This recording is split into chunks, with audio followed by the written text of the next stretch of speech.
वो दिन क्या, वो सुबह क्या, जब हम लेट ना उठें। घड़ी में 7 बज जाएं, हम उठ जाएं, हो ही नहीं सकता। 9 बजे का इंतज़ार तो करना ही होता है। सुबह उठा तो अखबार पहले से ही आ गया था और अखबार में वही पुरानी चीज़ें, और घर में एक रोटी रखी हुई थी गाय को देने की। वो सूख कर रोटी नहीं पापड़ बन गई थी। फिर मैं रोटी बाहर लेके आया तो गाय उसे देखकर तुरंत दौड़ते चली आई। उसे पता है यहाँ से कुछ ना कुछ मिल ही जाता है, बस हमें ही नहीं मिल रहा है कुछ खाने को घर में। और कल की सुबह आज की सुबह से बिल्कुल अलग थी, क्योंकि आज आसमान बहुत नीला था और ठंड बढ़ते जा रही थी। बच्चे स्कूल जाने के लिए तैयार थे। हमें भी इसे देखकर हमें भी अपने स्कूल के दिन याद आ जाते हैं। टंकी देखा, इसका कुछ करना ही पड़ेगा क्योंकि ये रोज़ खाली हो जा रही है। बड़ा छेद है लगता है। ये एक और पेड़ है यार, इसकी हालत बहुत ख़राब हो गई है। वैसे कैक्टस है, बिना पानी के भी रह लेता है, लेकिन कैक्टस की भी हालत ख़राब कर दी है हमने। फूल खिला है इसमें। नीचे लेके जाएंगे, थोड़ा जिंदा करेंगे, इसको नहीं मरने देंगे।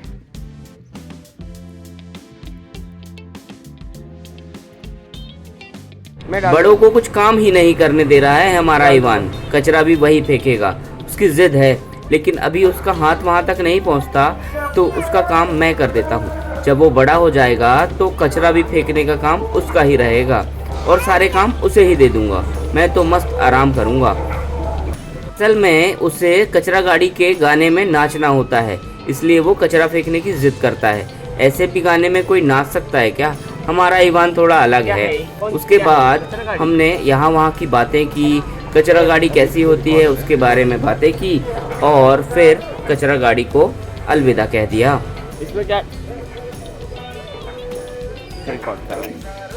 हमने आज गाय को रोटी खिलाई और उसने कल की रोटी वापस कर दी गोबर की शक्ल में।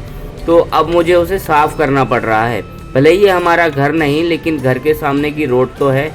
जितनी बार चलेंगे उतनी बार पैर में गोबर पड़ेगा, तो इसे साफ करना ही बेहतर रहेगा। मोहल्ले में कोई और थोड़ी ना करने वाला है। चाहे मुझे देख के लोग बातें बनाएं, हंसें, लेकिन सफाई तो खुद ही करनी होगी ना। इसमें मेरी ईवान ने भी थोड़ी बहुत मदद कर ही दी। थैंक यू है उसका।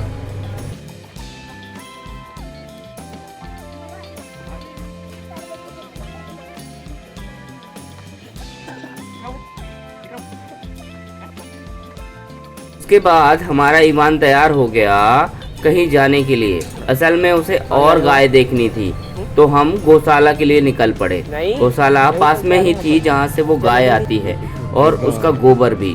तो फिर हम गौशाला पहुँचे तो बड़ी बड़ी गाय जितनी भी थी, मम्मा गाय, वो जा चुकी थी और उनके बछड़े बचे हुए थे।